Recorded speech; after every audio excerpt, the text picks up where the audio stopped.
I'm Adrienne Enns, and I welcome you to the Intention Sessions podcast. I want to inspire our most intentional living. In each episode, we'll talk to remarkable individuals who will share their authentic journeys and their insights with us. They're going to remind us that life's complexities can be our greatest teachers, and that intentional living can be expressed in an infinite number of ways. I hope you find some inspiration for your most intentional life right here.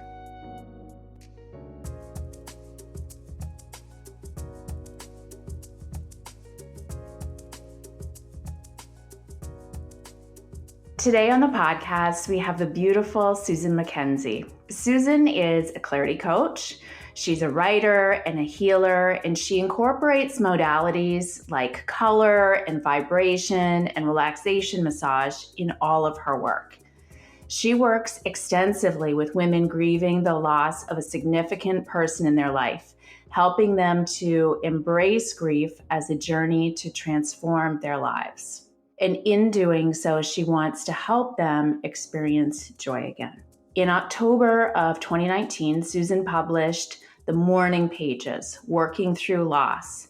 This is an experiential workbook infused with healing to guide grievers along their journey. I had the pleasure of meeting Susan in the last few years. Chronology is not my strong point, and she's just this beautiful soul. So I wanted to share her work with you. And I just think it's so interesting for us to think about the grieving process as an opportunity to be intentional, to find ourselves, to move through things. So Susan, I welcome you, and I'm so interested in what you have to share with us on this topic. Oh, thank you, Adrienne. Wow. I'm gonna bring you with me when I go places. Adrienne's gonna tell you what I do. I would be happy to. I fully endorse you. You know that. Oh gosh. Thank you so much for inviting me to be on your podcast. I really appreciate that. And here we are talking about a topic that nobody likes to talk about. I mean, and it's a fact, right? It's like we just, I don't know what, it's like that in life insurance. People like talking about life insurance. It's almost like they feel like they're going to talk about it. It's going to bring it in, right? So I don't know. Yeah, and that's why I know a lot of people who have experienced very intense grief. And that's why I was so interested in talking about this. And also from, with what you just said in my own recovery from addiction, I learned that by looking at these really painful things, that's how I could transform it. So avoiding it doesn't help. So I think this, conversation might really help unlock things for people.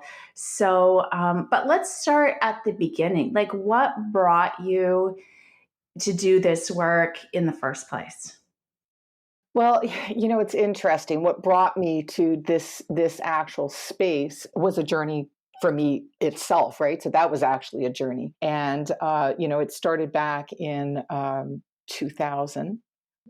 When my husband and I, with our 8-year-old son and 8-month-old daughter, found out that I was pregnant. And I don't actually share this story with a lot of people, but I, made a conscious decision that I was going to just start sharing the story because it just needs to be shared, and it just is who I am. So, it doesn't make sense for me not to share it. And I actually I decided to actually write about it in my actual book. And so what had happened was I found out I was pregnant, and I had an 8-month-old, and that shouldn't have happened. And I then went for an ultrasound and found out the next day when my midwife came to my house, everything that was wrong with the baby. And so we basically, because again, I didn't know I was pregnant. I wasn't trying to get pregnant. They basically said, due to where you are in your pregnancy, I was almost 5 months pregnant, they said, you need to make a decision of what you want to do. And so then we went through a process of seeing geneticists and stuff. And my husband and I decided that we were going to make the most, for us, was such a very, it was, I don't want to sound like I'm a martyr in any way, but, the decision that we actually made was we decided to not bring her, and it was a girl. We decided not to bring. Her name was Emily. We decided not to have her come into the world and just suffer, because it would just have been just from what we understood from the information that we were being given, it would have just been not a very pleasant life. So we decided that we would suffer for the rest of our life, so she didn't have to. And that sounds like martyrish, but it really is, and we really do. Like, that's just where it is. And that was really quite devastating to me for quite a long time. And I dealt with all my own little demons that were going on in there for a period of time. And but as devastating as that sounds, I actually feel that my daughter's passing actually prepared me for September 2011, when my sister passed away from ovarian cancer at the age of 52. And that really and truly was the most devastating passing that ever happened to me in my life at this point. And I've had a number, it was throughout my life, but it was very devastating and very, we don't really think about things like that. When I say things like that, we don't, if you have siblings, we all know one of us is going to go, or, one of you is going to go first. Nobody ever talks about it. It's just like partners, right? Yeah. We don't really talk about it, but we know it's an inevitability that somebody is going to go first, and you just don't talk about it. And then it arrives and you just kind of sit there and go, okay, now what? And so it put me in touch with a lot of things. I have no other siblings. So for me, it was, I lost my childhood. I had to address my own mortality because it was just so close, right? It's just so there. And, through that whole experience with her passing, my life completely transformed. And how did it start? Like, where do you start on a journey like that? Where do you start? Yeah, the journey, it's, let's, right off the bat, there is not a person here that is not going to go through an experience of absolute raw emotion, right? It is just like, you can't get any rawer than grief. No. I just really do not believe that. Even, it's funny, not funny, but funny for me when I think about it. But when my stepfather passed away, he was the first person who passed away from cancer, and it was an extended illness, right? So my sister passed away very quickly. Though she died from cancer, it was very quick, and so it was like, they gave him so much time, and he probably within the day had died. And I thought that when he passed, I would feel this relief, and then I got a phone call, and when he tell me that he had passed, and I thought, oh my God, it was just like it was like he had passed away suddenly. And I kind of went, well, this is really weird. I wasn't expecting this. So the bottom line is it doesn't really matter, what actually happens. We all start that grief process, I believe, at a place of pure, raw emotion, where it's just like, Almost unbearable. Yeah, it's just not very pleasant, but it is what it is. And, it is our process. And humans, that's where we go. We go into that raw emotion. And then from there, the unfolding of the process continues, right? And it's different for every single person. Yeah. Because everything about a death is relative to your relationship with that person. Yes. So it's like, it could be, it's funny, like I always say significant person. I don't say loved ones ever. Well, I do say loved ones, but I try not to say loved ones, because sometimes a significant person dies in your life, but they're not really a loved one. Like, that's the reality. Such an important point to make. And sometimes, that's often the case. And it can be, I don't want to equalize pain, but just as painful. Yeah.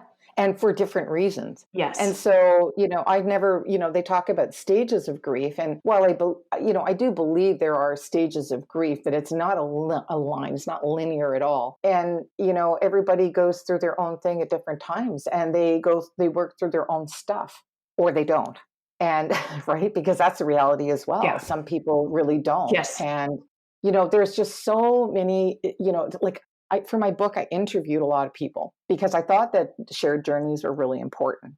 because people need to understand Yes. there's something very comforting in knowing that somebody has felt or feels the same way that you do.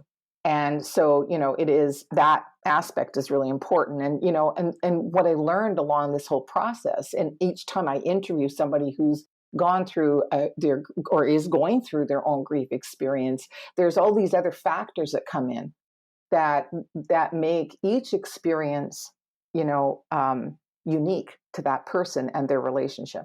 So, that's important to keep in mind. So you can't just slot everything into a stage of grief, because they're not just stages of grief. There's, and people may be angry because of the person passed, but they're, let's say somebody's grieving the loss of somebody who wasn't present in their life, but they felt that they should be present in their life. They're going to be angry at that situation, right? So there's so many different facets to it that we really need to just treat every person every experience is unique, right? Yeah. And then, like, flipping it on the other side, I imagine when you interviewed people and based on your own experience, are there, common threads or universal themes that, although the timing might be different, how it's experienced is different, like, is there anything that ties all these stories together? Other than the fact that everybody is going through raw emotion on some level, the people will come out of the experience changed in some way, without a Mm-hmm. doubt. And how we decide to put that spin on that transformation is again is also unique, right? Yeah, so I guess that leads us to your work. So, if someone were coming to you and they've just lost a significant person in their life, can you walk us through, how you guide them through this very, I would think, raw and delicate, fraught with emotion time? Well, it's interesting because You know, here's part of the problem with grief.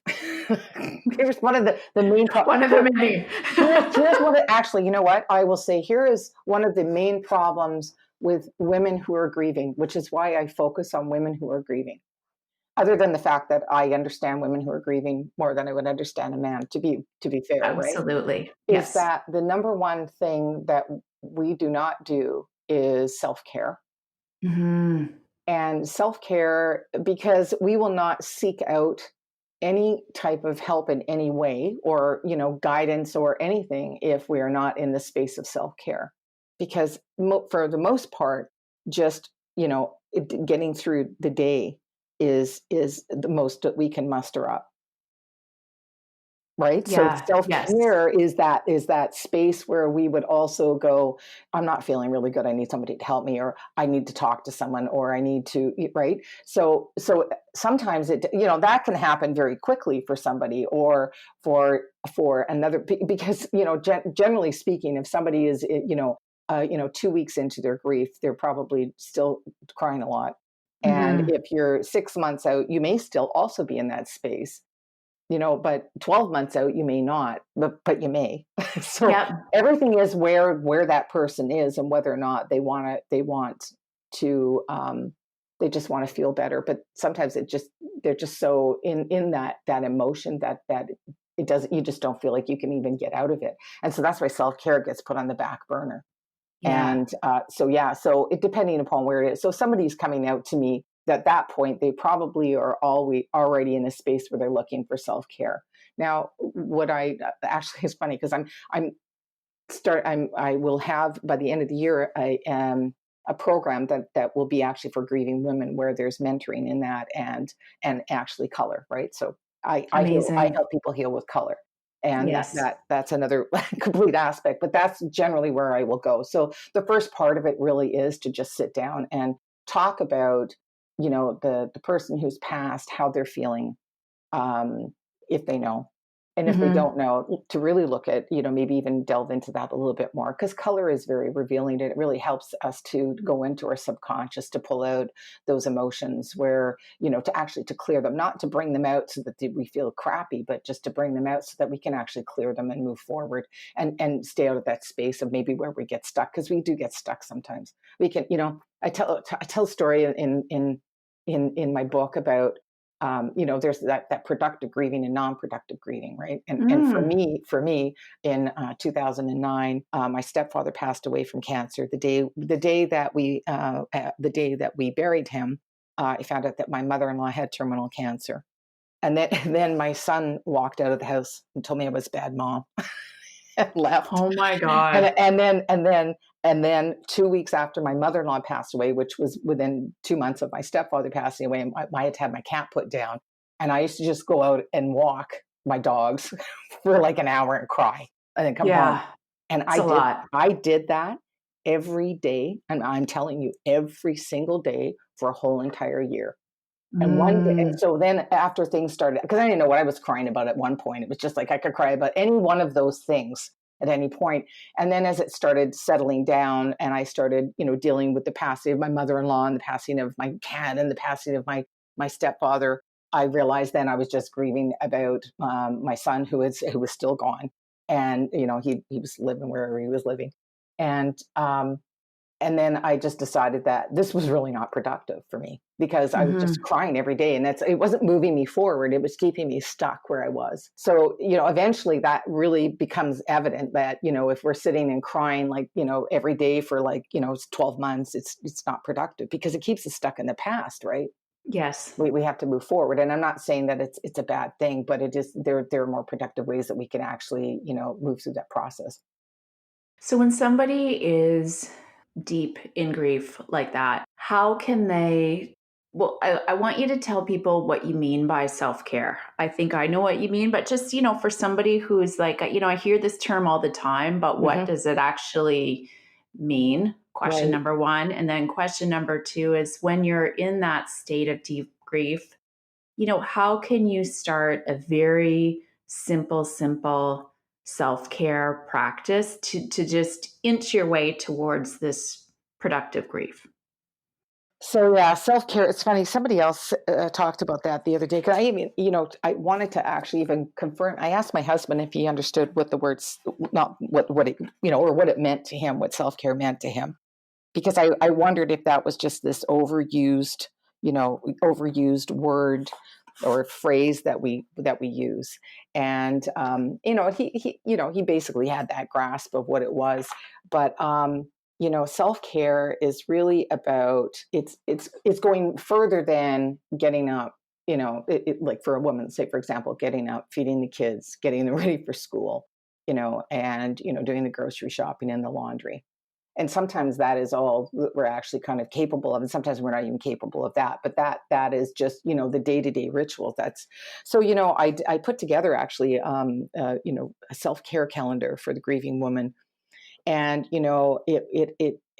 I talk about actually doing things that are actually they're outside of your norm, but they're going to actually, at the end of it, are actually going to make you feel somewhat better, because your focus is going somewhere else. A really good example of that would be doing a yoga class, right? Because doing a yoga class puts us into a different space, because you have to actually go into the space where you are, and you have to be mindful about where you are, and you're doing something specifically for yourself to make yourself feel better, right? What are some self-care practices that people listening, let's say they don't have access to a yoga class, or like, the time to just carve out, what are some self-care practices that they can just integrate into their day?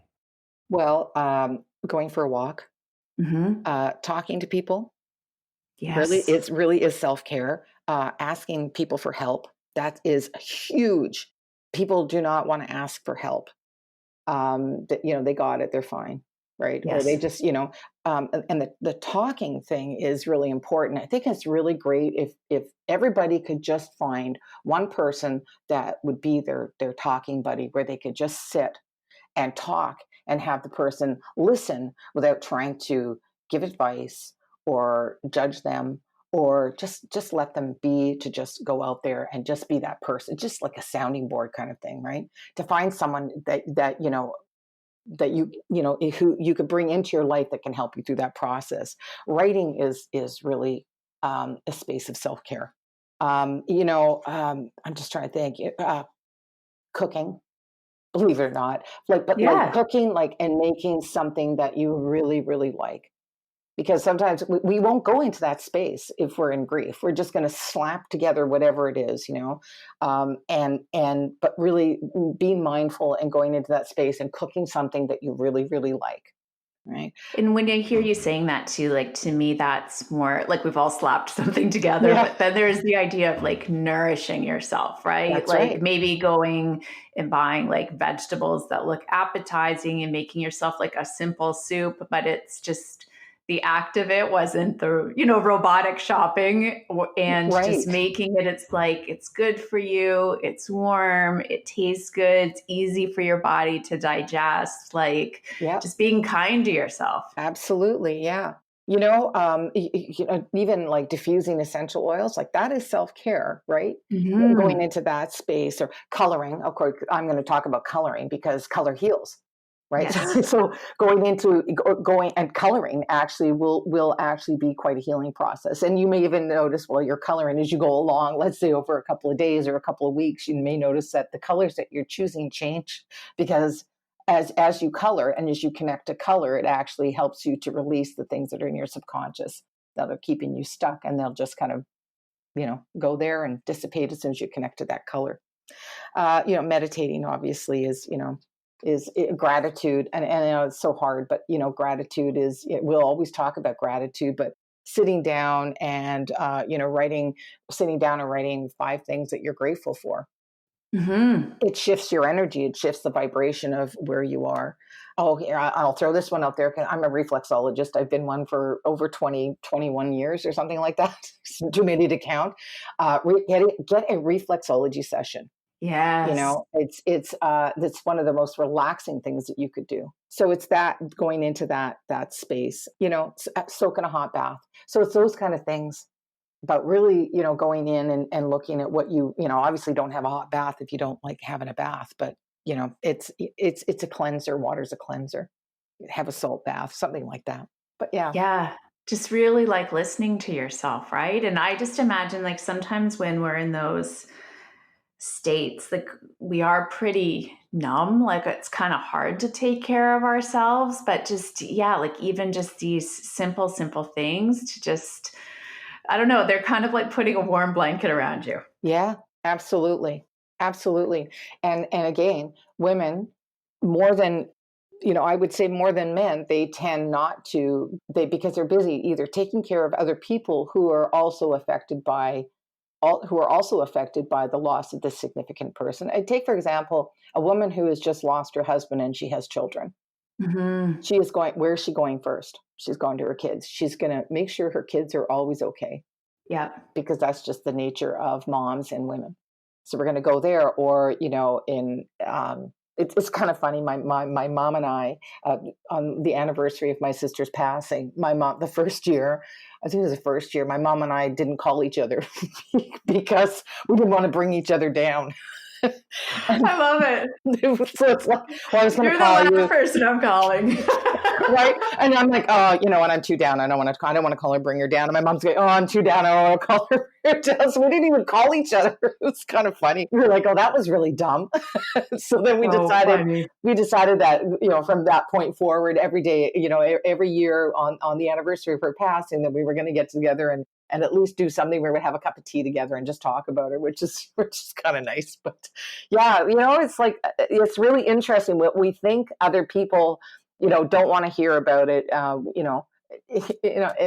it's just really not the reality of it, but that's what we think.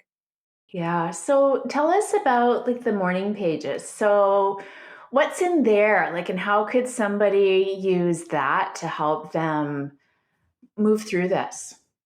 Well, yeah. So I decided that I have a degree in applied social science, and that meant that the degree itself was being applied, meant that it was experiential, and I think Mhm. that experiential doing experiential learning or anything that requires hands-on is much more effective than just picking up a book and reading it. Yes. That's to me, it was like you need to have engagement to bring yourself forward, because you could, I know that when I would read like 4 pages of something, and then I would like put it down and then not even remember what I read, because my head wasn't in that space of retaining any sort of knowledge. So I decided that it made more sense to have something where people could actually have a hands-on experience. So what I did was I interviewed, I believe, 13 people and asked them to share their stories. But I felt that, the people that that landed on my doorstep, which I really feel that that's what happened. Or I was just guided to talk to these people, all had very different stories. And they had, very different experiences. And the person who passed, and their relationship to that person, they're somewhere in there, because I wanted everybody to be able to connect on some level to something that somebody was saying within their stories, right? So I did interviews, and these people just blessed us with their own journeys through grief. And then interspersed as well, because I do. So the book is called The Mourning Pages, because when my daughter passed, I used to sit down at my computer and I used to just write how I felt every day, and I called it The Mourning Pages. So it's MOURNING, and so I decided that just seems such an apt name for this book. So I put journaling pages also within the book with prompts, because sometimes, we can write, but we don't know what we want to say other than, oh my God, I'm so sad. And I just, so sometimes, I'll give you an example, today I remembered ... right? Or, this is why I want to be alone. Yes. It's acknowledging, the spaces, where we are, today I'm really missing, or, this is what I'd like to tell you. So it's these, pages that are going to also, not skip over those really important things that, and I'm imagining that I probably would, if I had to sit down and write some of these things in the middle of my grief, I would probably, the pages would get, the ink would be smeared probably. Yeah. But that's okay, right? I mean, that's just where we're at, right? And then I share my own stories, and I talk about color and my own personal stories and how they relate to the healing of color. And so I would talk about my own story, and then just say how, that particular story, puts us in touch with, it puts us in touch with that specific color, and how that color actually will help you heal. And so you can wear it or color with it or surround yourself with it and then move along. And then, of course, there are coloring pages in the book. Can you tell us more about, I'm curious how this works. So if I was journaling, I would choose a color that comes to mind, or tell me how it works. Well, you could. Okay. So if you were going to be looking at, so the journaling is, so there's 3 modalities, right? So there's the shared stories, there's the journaling, and then there's the color aspect of the book. So color itself, I talk about, so here's a really good example. The first color I talk about is pink. Pink is the color of self-love and self-acceptance. And the reason why I chose that color first is because I believe that the first place that women struggle is with that self-care, and self-care directly connects with self-love and self-acceptance, right? And that whole aspect of it. So Amen. we can't do self-care if we're not in that space of self-love. And so, in particular, when I talk about the gift of pink, I talk about how I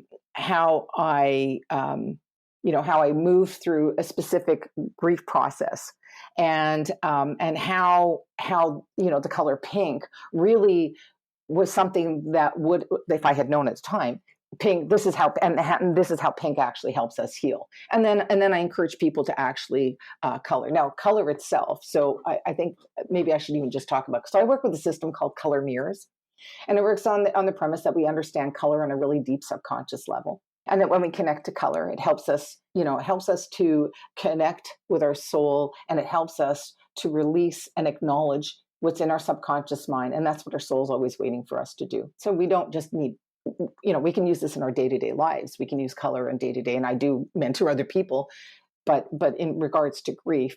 So that's what it does. So it helps us get into that space of, it's like we acknowledge what's sitting in our subconscious mind, but it's almost like it buffers it so that we can just release it. And it does it very quickly. Would we then, I'm just curious about the interaction. So would I be choosing, like, if there's a color that's coming up for me, like let's say it's yellow, would I search out what that means? Yes. Or conversely, if I wanted to bring in what you're like properties of self-care, self-healing, would I then go the other way and choose like maybe to put pink in my surroundings because I want to create that? Right. So, great question. So let's look at those two colors, right? So let's look at yellow. And it's so funny you picked yellow. So I'm going to tell you why. I'm going to tell you why it's so funny. So yellow is the color of joy. I know, but it's yes, right? I know, but I didn't pick it. Yeah, I know. Right. So it's interesting, right? So there's other aspects to so not everything is rainbows and sunshine and lollipops, right? There's all aspects to it. So ironically, you're going to love this. You're going to love this, Adrienne. So ironically, yellow is the color of joy, but the other side of yellow can also be fear, and it can also highlight addiction. Oh, wow. Damn, right? I know. I knew you were going to love that, right? Isn't that interesting? That's very All right, we'll end this interview. No. Yeah, really. That's my soul talking.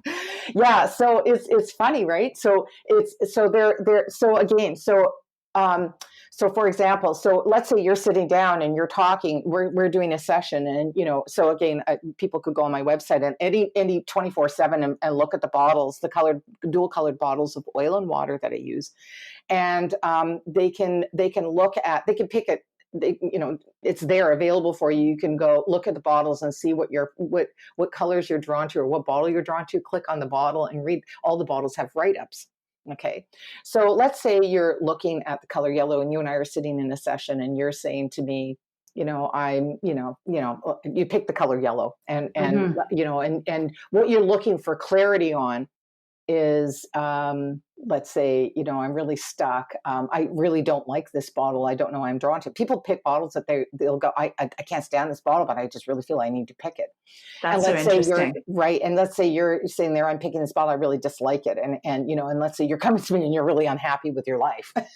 Yeah. For example, and that's the bottle you pick. I would then say, well, this is interesting. This is the color of joy, but it's also the color of fear. So, we would delve into it, and color combinations also have a lot. So you could either be picking it because you're in this beautiful state of joy, or you could be picking it on the other side of that, which would be fear, confusion, addiction. So, and addiction isn't just addiction to substance, it's addiction to behaviors and patterns and whatnot. And so maybe your pattern, or maybe you're unhappy because that's the addiction to that is the pattern really cool. of being unhappy, right? Yeah. And so I would encourage people, who want to be more joyful, I would encourage them to wear yellow. Get some yellow pillows, wear some yellow, be aware of it. And then people then start becoming aware of the colors, right? It's like, oh, I've got this new car and now you keep seeing the same car, right? It's the same kind of thing that brings it into your awareness. But then it also will help you. So it's connecting into that subconscious and then just releases it. And so we move forward.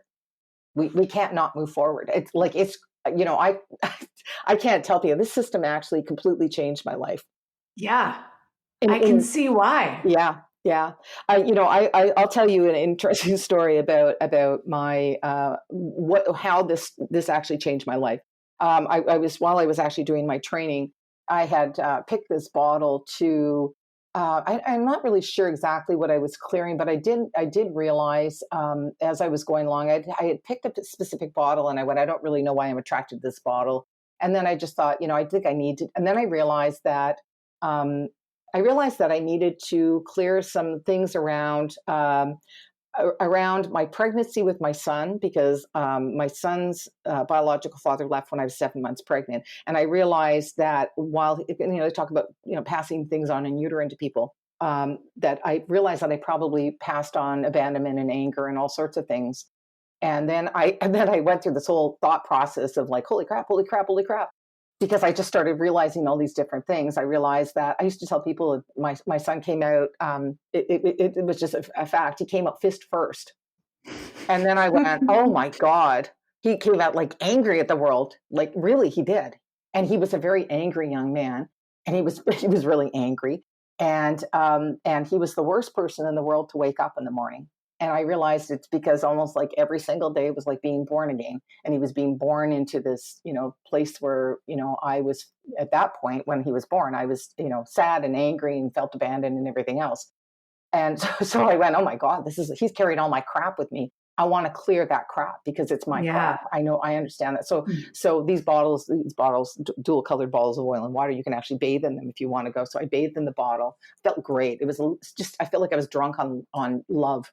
And I went to bed and I got up the next day and I was sitting I got up early. I was going to a conference and my son got up late.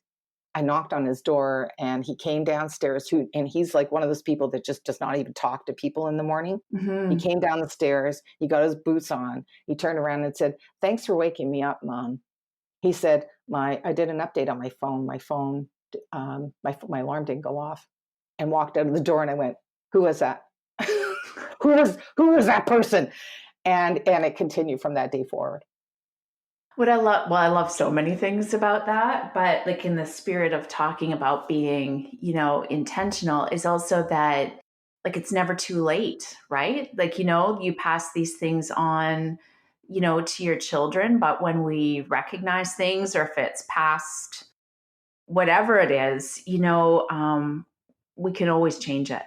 We can, and we need to always understand that at every given moment in time, anybody can respond differently to any situation. And just because somebody is always like that doesn't mean that they're always like that. Doesn't mean that they're always going to be like that, right? Exactly. And if we feed them always being like that, we just make that groove deeper. Yeah, absolutely. So with that, I'm curious to ask you also about, intentional grieving. Like, so with your work, like we talked about sort of like entering like those early days of the grieving stage, like as it moves on, and I know there's no set timeline, it's unique to every person, but how can people use this very human experience to transform? Like, how can they use it? I don't want to say change their life for the better because it sounds so cliche, but like take this raw material of this painful human experience and learn and grow from it. Well, here we are at this space where, we've gone through this, we're grieving, we miss this person. We know that first and foremost, this is like the most basic of things. Grief is what it is. There is no changing this. The majority of people in their lifetime will grieve the loss of somebody in their life. And so we need to, I guess, be open to that. And we need to be open to the fact that that's the reality of life, right? Yeah. I think sometimes we move into a space of misunderstanding, right? It's, I think it was Deepak Chopra said that we actually, the world is always in a state of constant chaos. We just lead ourselves to believe that it isn't. Fair enough. Right. So, yeah. Right. So, even like, molecules and atoms are, I'm not a scientist, but, they're actually in a state of constant chaos. They're always moving around. So it's like, when we come to that, when we come to that space of grief, then all hell breaks loose because chaos ensues, right? There it is. we're in the thick of it. And so, we know that we have to continue our lives, even though we don't want to sometimes. And that's a fact, right? I met a woman yesterday who told me she'd been married for 64 years. And I thought, how do you not miss someone that you've been with for 64 years, right? Yeah. It's a fact. So, then it is really just a matter of trying to find meaning in the life of, meaning, it's almost like, look, we eventually, and again, it's like, it could be at any point along that journey, right? And it probably will not be in the first 6 months of your journey, but, it's about, looking at how our lives were enriched by that experience. For me, it's funny, my sister always wanted to write a book. So in many ways, I kind of, thought, well, I will, as a legacy to her, I will write a book because I wanted to and she wanted to and she didn't. So I need to, right? So, that sounds kind of crazy, right? But, to go through, data, it's interesting. We're very conscious when we're in the thick of grief, when it's just happened, because we're living very consciously. And that's what it is. It's about bringing us to a space of conscious living. And when we go into that space of grief, like I remember my dog passed away last October, and I was very sad, and I was going, okay, I'm going to make a cup of tea. Like, this is the things I would have to say to myself in my head. Okay, I got to get the milk. And really, I remember actually like consciously doing that and saying those things to myself. And then it really is from that point forward to also go into that space of conscious living, because that's really what needs to happen. Because when we go into a space of conscious living, then we're living each day for each day. And it's really where we need to go. And that's where the transformation can really happen, is when we go into that space of conscious living.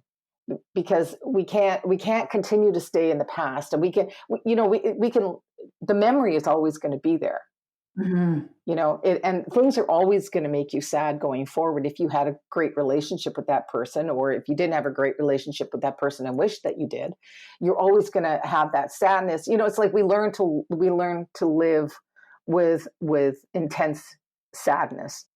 And that sounds like, oh God, but it becomes very different. It becomes a very different process. And then we start looking at the other side of, the joy of having that person in our lives, or, we look at, or the joy of not having that person in our lives, because that also could be the reality of it. Yeah.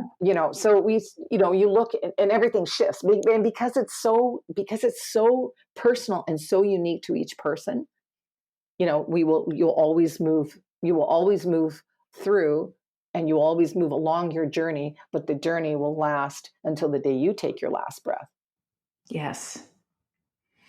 Yeah. And I just, when I hear you saying this, and it reminds me too, like, I would just imagine, I have not lost someone very, very close to me, so I don't know that experience, but like having numbed out feelings, like intense emotions, fears, resentments, etc.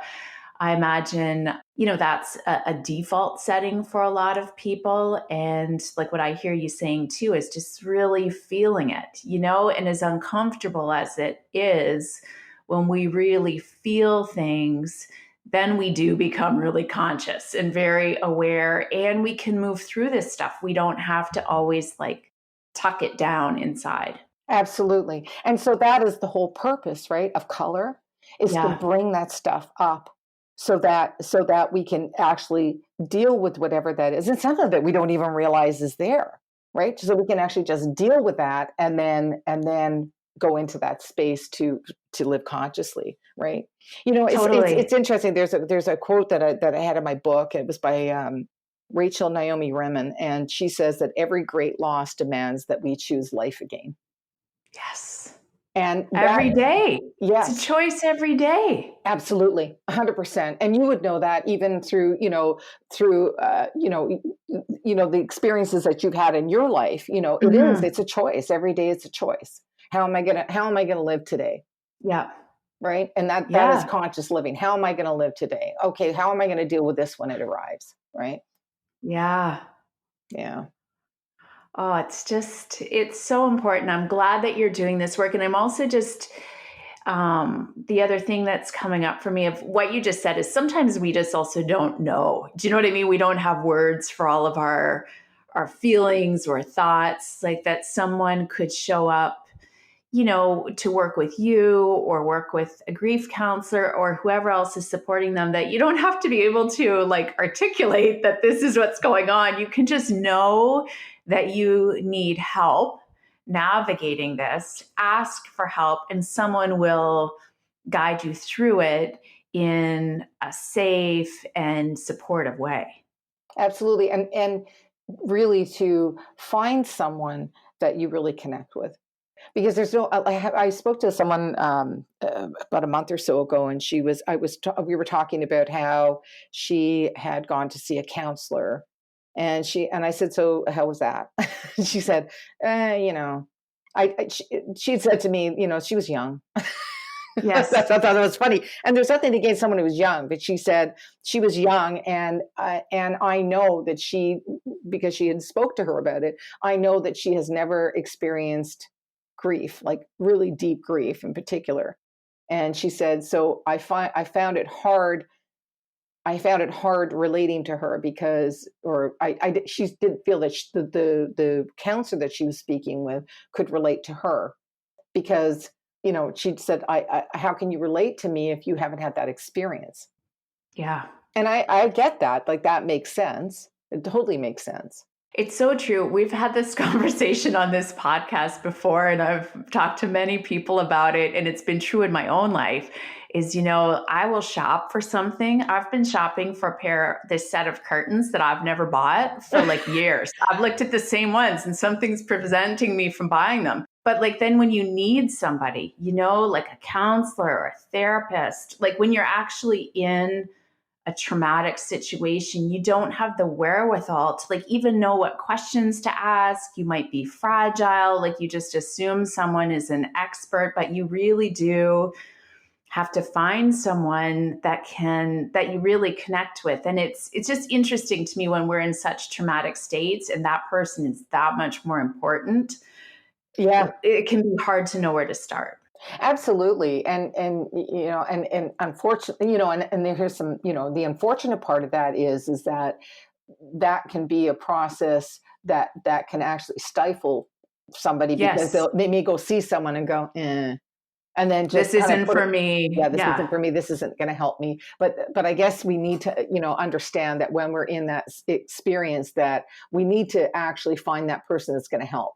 And there's nothing wrong with looking for help. Yeah, everybody grieves, but personally, I don't want to grieve somebody for 5 years. Like, because I just want to move forward. Like and I know that I'm going to move forward, and I know that I need to move forward. And, for me, it's like, I don't want to be stuck for a long period of time. And that is because I just don't know how healing that actually is. Yeah. And somebody else who is it's always the way, right? Somebody is that much further ahead in our journey. And like you said, have experienced it and then trained you to walk through it. They can do some of the heavy lifting for you. Right. Exactly. And, and that's really what it's about. It's about knowing that there is a way to feel better. Yeah. Knowing that, that life can come back to that space of joy. Right. Yes. Because it's the quote at the beginning of my book says, there is no pain so great as the memory of joy in present grief. Oh. Right. And that is the reality of it. It's like the reason why you're grieving is because usually you had a joyful life and experience with somebody. Right. Yeah. And if you are in that state, it is, it's there. It is there again. It can be there again if you really, want it to. And, we don't need to hold on to grief to, which some people do, right? They hold on to grief, to keep the memory of that person alive. Yeah. Right? Because I'm still sad that person's gone. Like, I'm very sad my sister is not with me, and, for every, probably every day, but I can still, miss her, and I can still find joy in the life that we shared. And I can still find joy knowing I'll think about, what she's thinking about my mom sometimes. Yeah. God, I hope my mom doesn't listen to this. But yeah, laughing to myself about, things that my sister might have said about, behavior or something my mom might have done. But yeah. And I would imagine she'd want you to be happy. Absolutely. Absolutely. Because, our life is really here to be lived. And, we can really make a big difference. And, you may, you don't know what is possible with life unless you try, right? Totally.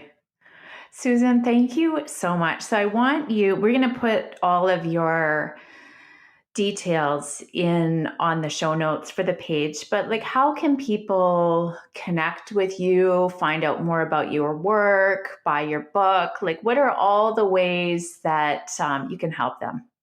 Well, if you're curious about color, for example, I'm on, I do weekly posts on color on Instagram and Facebook. They're so good. Thanks. Plug. I have so much fun doing them.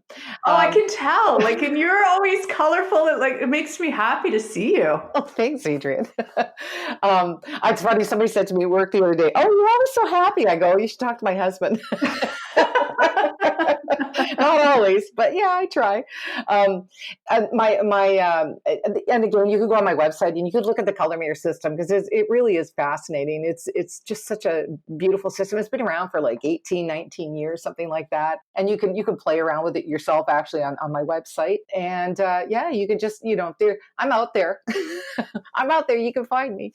But yeah. So that would probably be the best way to actually do that. My website, susanmckenzie.biz. And it's there. Amazing. And do you have any closing thoughts, anything that we talked about that you want to punctuate or that didn't get said? But, for somebody who, might be grieving right now, I'm curious what you would want to say to them. I just think that if you are grieving right now, the loss of a significant person in your life, probably the best thing to do is just surrender into the unknown and just allow the unfolding of your life as it is to arrive, because that's all you can really do.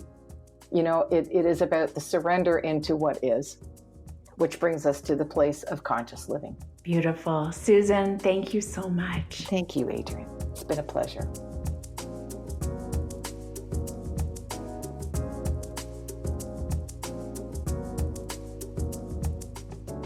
Thank you for listening. May some of the wisdom shared here inspire your most intentional living.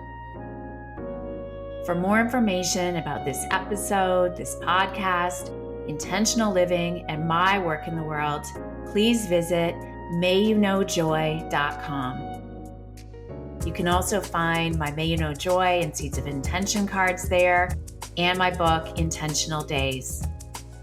You'll also find details for the Intentional Days membership, where you can gain access to a thriving community of intentional souls and lots of regular inspiration. I've got you covered. Until next time, I wish you great joy and many intentional days.